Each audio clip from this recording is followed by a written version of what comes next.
കണ്ണൂരിലെ മുസ്ലിം ലീഗ് പ്രവർത്തകൻ അരിൽ ഷുക്കൂർ വധക്കേസിൽ വിചാരണ ആരംഭിച്ചു. CPM നേതാക്കളായ P. ജയരാജനും TV രാജേഷും ഉൾപ്പെടെ 31 പ്രതികളും കോടതിയിൽ ഹാജരായി. കേസിൽ ഒന്നാം സാക്ഷിയായ സക്രിയയെ ഇന്ന് വിസ്തരിച്ചു. പറയാനുള്ളതെല്ലാം കോടതിയിൽ പറഞ്ഞിട്ടുണ്ടെന്ന് P. ജയരാജൻ പ്രതികരിച്ചു.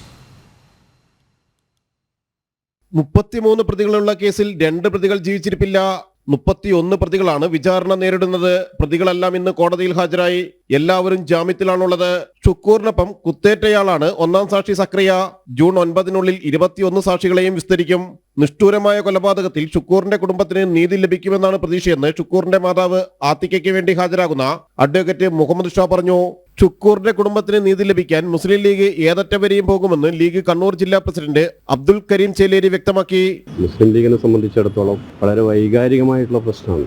ഒരുപാട് മുസ്ലിം ലീഗ് പ്രവർത്തകന്മാർ കേരളത്തിലുടനീളം CPM-ന്റെ കിരാതമായിട്ടുള്ള ചെയ്തികളുടെ ഫലമായി കൊല ചെയ്യപ്പെട്ടിട്ടുണ്ട്. പക്ഷേ ഇത്രയും നിഷ്ഠൂരമായിട്ടുള്ള ഒരു കൊല 100-200 ആളുകൾ നോക്കി നിൽക്കെ കിഴറ വയലിൽ വെച്ചാണ്.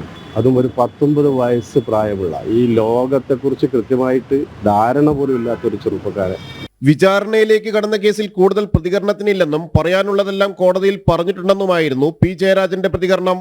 കോടതിക്കകത്ത് ഞങ്ങൾ ഏർപ്പെടുത്തിയിട്ടുള്ള അഭിഭാഷകന്മാരുണ്ട്. അഭിഭാഷകന്മാർ ആവശ്യമായിട്ടുള്ള കാര്യങ്ങൾ അവിടെ ചെയ്യും. അത് സംബന്ധിച്ച് പുറത്ത് മാധ്യമങ്ങളോട് യാതൊന്നും പ്രതികരിക്കാൻ ഉദ്ദേശിക്കുന്നില്ല. കോടതിയിൽ പറഞ്ഞ കാര്യങ്ങളിൽ ഉറച്ചു നിൽക്കുന്നുണ്ട്. കേസിൽ P. ജയരാജൻ 32-ാം പ്രതിയും TV രാജേഷ് 33-ാം പ്രതിയുമാണ്.